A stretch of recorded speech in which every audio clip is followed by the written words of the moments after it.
I had a business idea. I was in my kitchen about 7 years ago. I had a brilliant idea for a website. So where did that come from?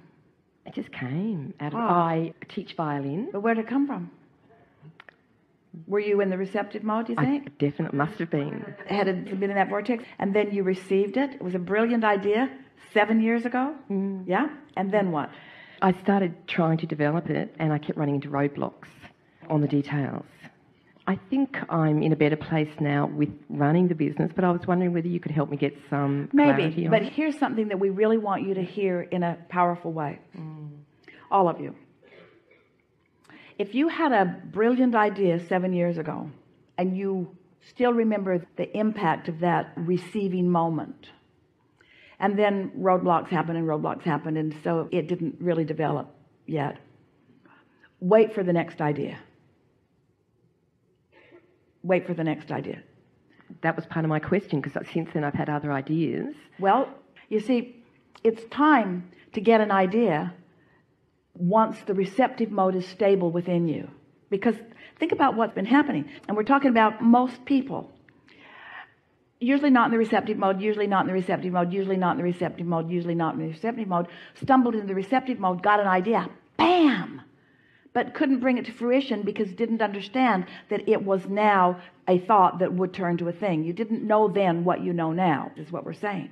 And so those ideas that came that you didn't understand and your receptive mode wasn't a practiced place for you, it's all right. Just let them be wherever they be, because you're the culmination of all of that. And when the next idea comes from your now more stable place, you will know what to do better about it. Don't you all feel more capable now than you did a few days ago of following through with an idea that is born within you? Don't you understand it more? Do you believe more today than you did before that it is something that you've received and that it matters and that it's a good thing that you received it, that really counts for a lot? Doesn't the desire that you realize count for a whole lot more than it did just a few days ago, now that you've got it into the perspective of thoughts turning to things?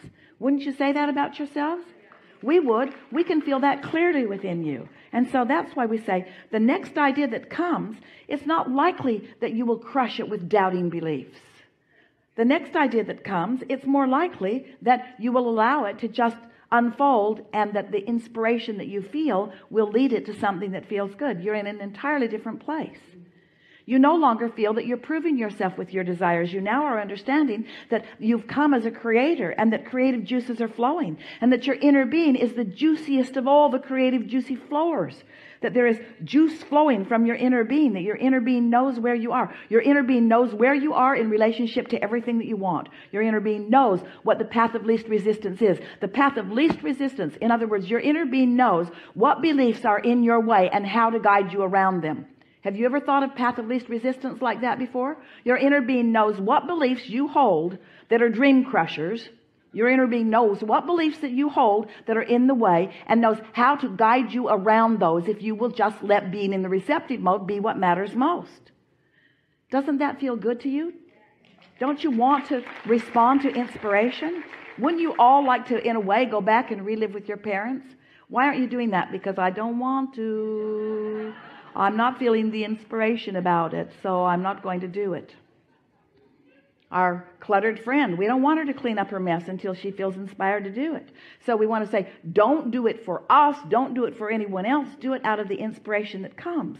So really, all of you who have a desire, without exception, every desire that you have is going to have to evolve through a sort of chaotic mess that you've left along your physical trail. And your inner being knows where the messiest places are.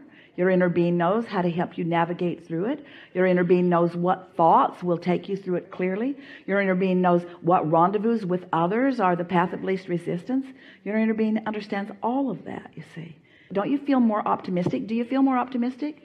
If you feel more optimistic, then you are in a more likely place of being in the receptive mode. So the ideas that come now, the fresh, ideas that are coming now, those are the ones that you're going to feel the inspiration to act on.